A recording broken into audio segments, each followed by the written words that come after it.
amsa ba ku fahimce ni. Kukan kurciya fa jawabi ne ga mai hankali zai gane. Ta ya za mu samu ce gaba bayan mu ruɗa wa kan mu tunane. A kullum faɗace arewacin ina muka dosa ne. Ku duba a baya su kakanninmu izuwa iyayen namu. Zaman lafiya suka gada don rayuwar ta amfane mu. Amma ku duba da zuwan mu mun hargitse arewa kasar mu.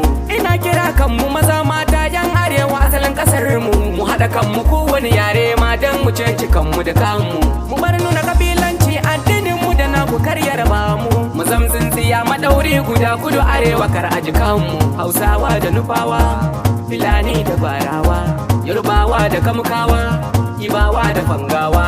In kai dukkanin kowane yare na kasar mu yan uwa. Gidana arewa mun haɗa kanmu mun samu karuwa. Shi dai kyau na hula za ya fi kyau mu ganshi da kokuwa. Wasa ba fada ba, to kuma dai na gaba. Zaman lafiya mai da juna in ji Abdul mai shanawa.